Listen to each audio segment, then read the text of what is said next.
Welcome back. Now, families and residents of the Angelo Informal Settlement in Boksburg are still in shock after a fatal gas leak claimed the lives of at least 17 people on Wednesday night. It's suspected the leak is linked to illegal mining in the area.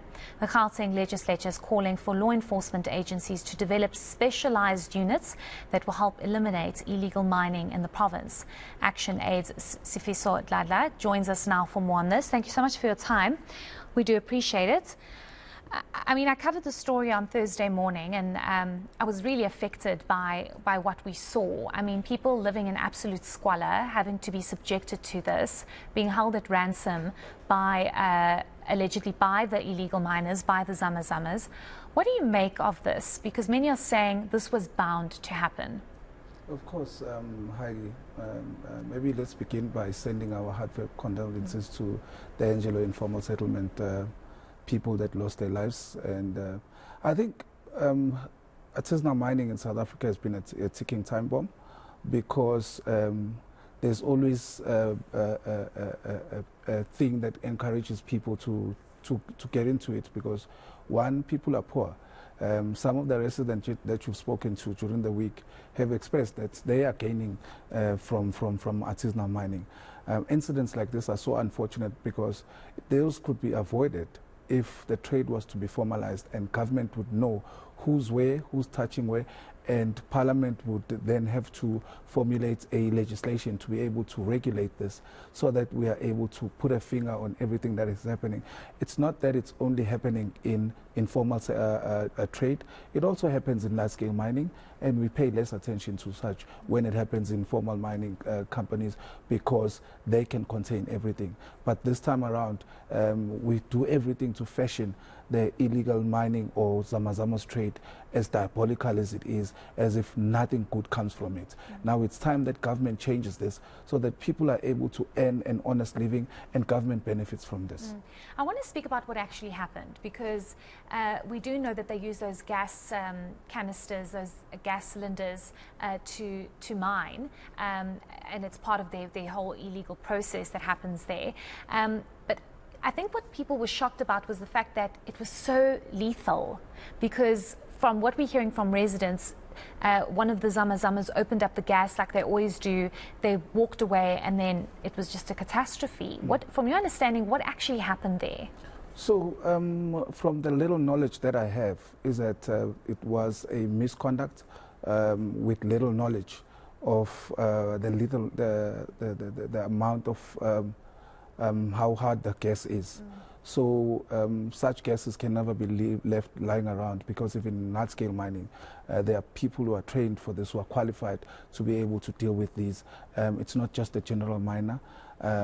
So this is exactly what happened there.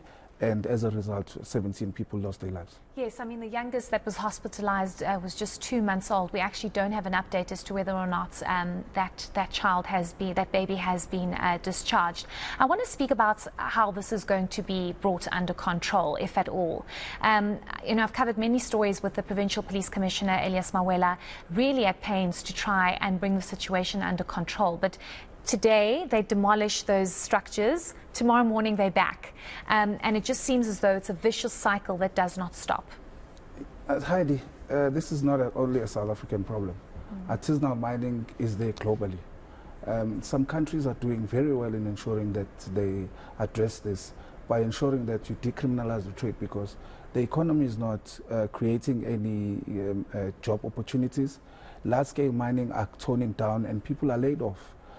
We understand in South Africa the unemployment rates and inequality in South Africa. So people are poised, because they've never benefited from mining before. Even centuries ago, when people were only used to just as laborers, but they've never really benefited from the mineral extraction in their doorsteps. So we need Parliament to be able to formulate a piece of legislation like other countries have. For example, in Uganda, you will never think that a country like Uganda, that has had a president for more than 4 decades, who will be able to address these artisanal mining issues. And countries like Ghana are open to artisanal miners and formulating associations. So it's time that we save some more lives from all of this and ensure that we decriminalize the trade, we open it up and we formalize it, and then it needs to be regulated just like other mining happening in the country. But how do you regulate this? Because if you look at how the illegal mining and the Zamazamas operates, it's obviously illegal, it's very informal, it's desperation, as you've mentioned. A lot of what we have seen are undocumented persons who come in for desperation and to make an honest living. How do you regulate this? Is that really going to solve the problem? Yes, it would be part of solving the problem. We may not say it will solve the problem in its entirety, but it would be the beginning, because it is something that would be starting with it. So back to your question as to how do we regulate this? You bring in all the role players.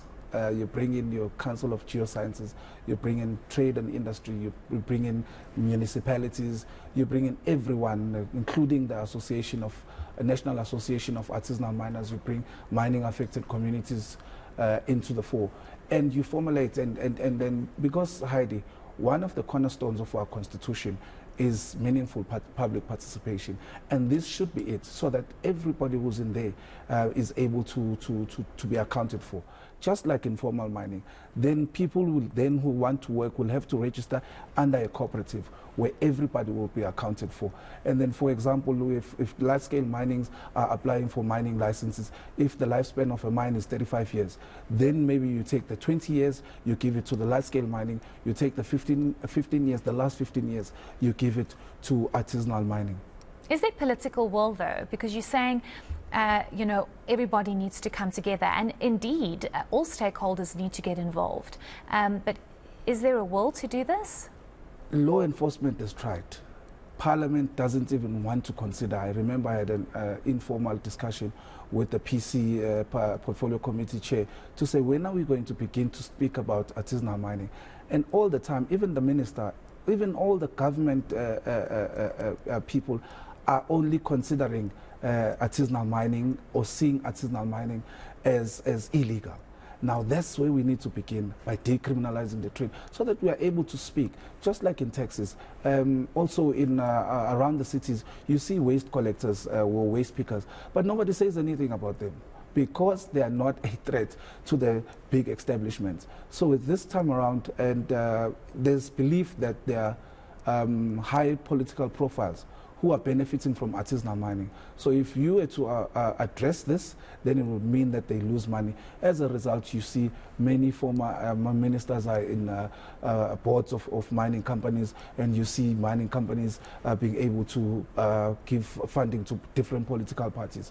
So all of this, Heidi, can be addressed if there's political will and we change the way we see things. Like you were saying, the Gauteng Police Commissioner has been saying that you close down today, tomorrow they come back. So it means you're doing the same thing over and over again and expecting different results. That's not the way to do it. It's now time to sit down, decriminalize the trade, formalize it, and regulate it. So there's no political will?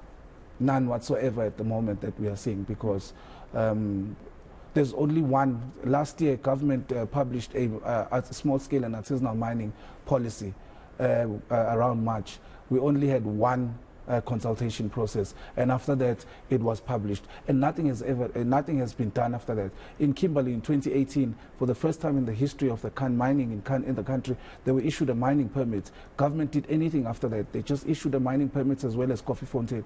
So all the problems that are happening there could have been addressed by government ensuring that they enforce compliance, and the compliance enforcement that is absent is also seen in these large-scale mining, because when these mining companies and shafts are not rehabilitated and left abandoned, that's when Zamazamas get in. But we're not talking about the criminality in not rehabilitating those mines, but we are talking about the criminality of a mere black child trying to work and get something to eat.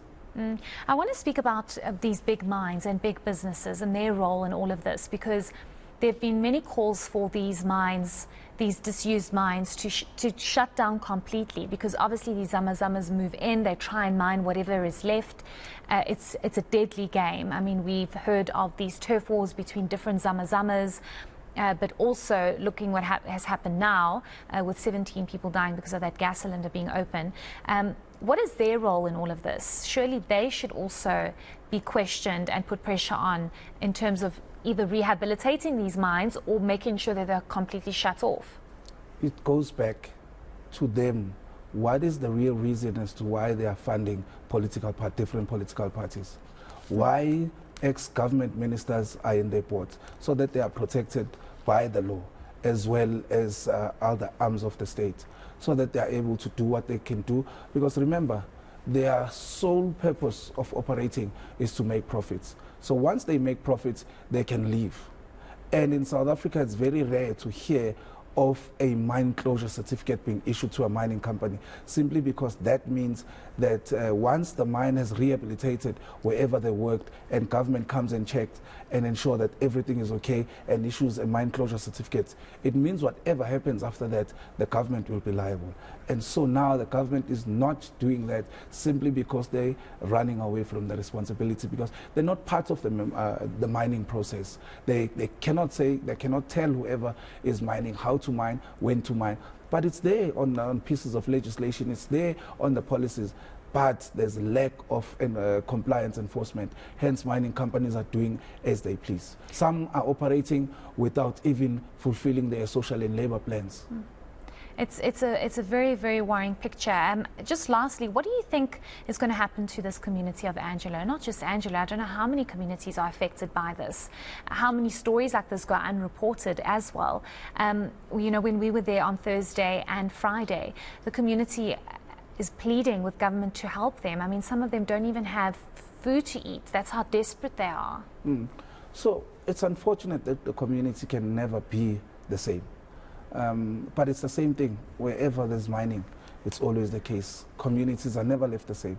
If you go to areas like Boksburg, where Anglo Platinum has been put under care and maintenance, you see life has changed. You find ghost towns in areas like your Free State, wherever mines were operational. Once they close down, life changes. People are left to eke a living in whatever there is. And remember, these people's only skill that they've been relying on is mining. And there's nothing else. And so if they close down, then there's nothing else, there's no future. So what needs to happen is ensuring that people get benefits from the mineral extraction that is on their door, first and foremost, and that's through the social and labor plans. But government has to ensure that that is the case. And if it's not the case, then those mining companies should be exposed just like the Zamazamas are exposed every time. And we've lost so many lives through Zamazamas, the gang wars, and people being trapped underground like we've been hearing. I think it's time we do something about this, because we cannot allow any more lives to be lost in this manner. I mean, as you did say, it is a ticking time bomb, and I think that bomb has ticked long ago. It's a very worrying picture, but thank you so much for your insights and coming to speak to us here in studio. That is Sifiso Dladla from Action Aid. And, you know, we do understand that 17 people lost their lives. It's a very unfortunate situation. We'll obviously have to check in with Gauteng government on a way forward, and national as well.